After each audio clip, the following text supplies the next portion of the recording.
Hey guys, it's Kevin again, and this is going to be another classic movie review for you. This time reviewing to you, sort of not really a classic movie, because it's not really old, but it's not really new either.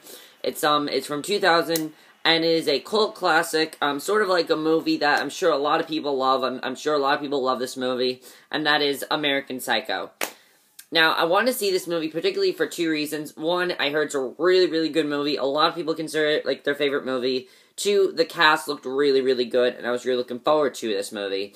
So yeah, I was really looking forward to it, and my friend, Kane LaPlante, aka the Kid of Austin, was actually watching this movie before I did. I think I was watching Kill Bill, and he was watching American Psycho, and he finished it yesterday, and he said, you have to watch American Psycho now, so I watched it. And overall, what did I think of American Psycho? I really enjoyed this movie. I thought there was a lot of stuff I really liked about this movie. Surprisingly, it was really funny. I wasn't expecting it to be as funny as it was. But it really was funny, and I wasn't expecting it to be like as funny as it was. I was expecting it to be a serious movie, but I really enjoyed it, and it kind of was a very good satire, and I really liked the ending of the movie as well. I know a lot of people had a problem with the ending, but I really liked the ending. Let's just get to what this movie's about, though. The movie's about this guy, Patrick Bateman, who he is this wealthy banker living in Manhattan, and takes place in the late 1980s. And his life revolves around a few things: dining at trendy restaurants while keeping up appearances for his fiancée, Evelyn, and his circle of equally wealthy, shallow friends. Who, everyone in his world, very self-centered, very into themselves, very just, like, not really giving a shit about anything. And he's the same way. He doesn't care what he does to these people, and these people don't really care about anything. They're just very into themselves, and however, while he does this, he also is a serial killer, and throughout the film, we see that he describes the maternal accoutrements of his lifestyle, and that's basically what the movie is. It's not your typical movie, I'll say that right now. This is not your typical movie. This is not a movie that has, like, a huge storyline throughout a lot of it. No, you have to pay attention to basically every scene in this movie, or else the movie's not gonna make sense. So yeah, that's basically the movie, and overall the plot, I think, is really interesting. It's very strong, and it kind of serves its own purpose, and I'll get to that when we get to what I think the deeper meaning of this movie is. This movie really does have a deeper meaning. It really does, and I'll get to that, but let's first get to the acting in this movie. The acting in this movie, very, very good overall. Christian Bale as Patrick Bateman, perfect. This might be my favorite role from Christian Bale, I think he's played.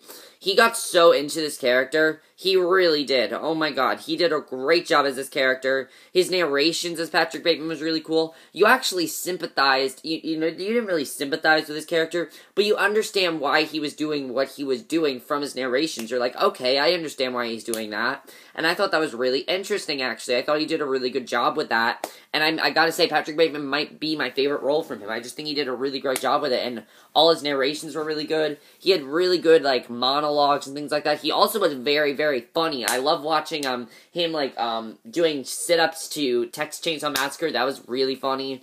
I always loved it when he put on a song and he was, like, talking about how much the song influenced him.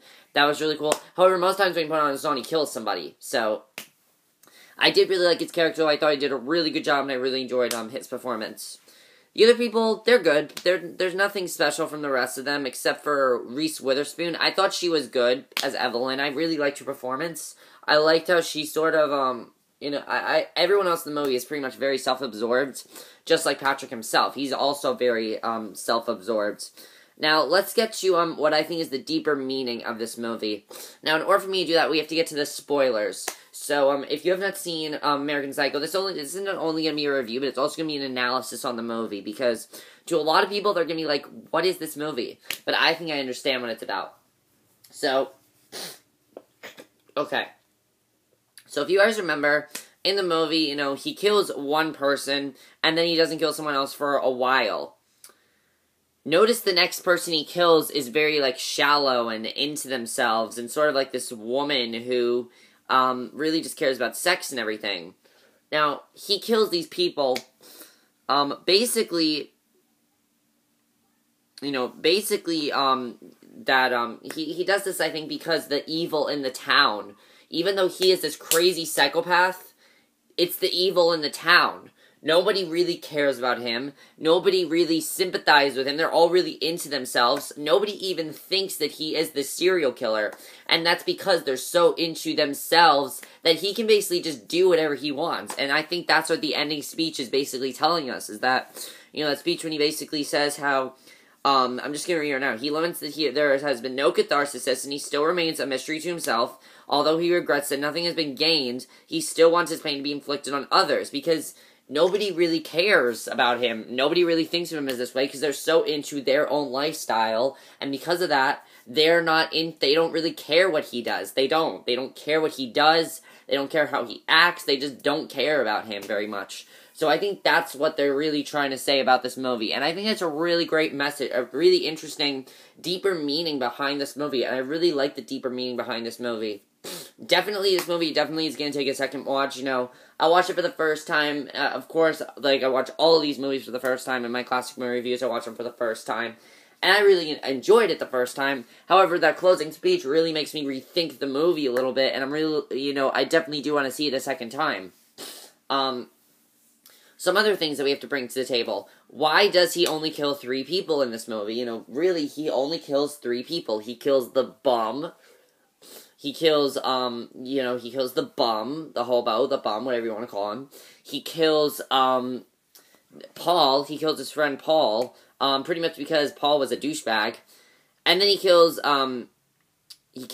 Elizabeth. Now, why does he kill these 3 specific people? The bum because he feels sorry for him. The bum because he's crazy, and I think he kills the bum specifically because he feels sorry for him, and I don't know why exactly he killed the bum, but he kills, Paul probably because he's sort of like this, kind of like into himself character, who's kind of a douchebag and everything. Jared Leto, by the way, he did a good job. I thought he was good. And, Paul kind of is just like this guy who, he's a douchebag, basically, so that's why he killed Paul. And then Elizabeth, because this was a girl from his past who he clearly did not have a good relationship with, and that's why he killed her. So, that's pretty much why, he killed those 3 people. However, there is this scene where he kills all these cops, and that is because he wants to run away from the law, because he feels if he runs away, then nothing bad is going to happen to him. That's what he pretty much thinks in this movie. And I think that's very, very interesting, the way that he did that. I just thought that was a very interesting plot device. Let's get to the writing in this movie. Writing is actually very strong in this movie. I like how it takes a little while for this movie to get going. The first scene in this movie is basically just them eating dinner. You're gonna be like, what the fuck is going on here? Basically. And I thought that was really, really, funny, actually. Kind of really funny, because the movie starts off as a satire. And the satire is supposed to be how we're all our own villains. We really are. I mean, Patrick Bateman was his own villain. He was so into himself. That's really what American Psycho was all about, is how into himself he was.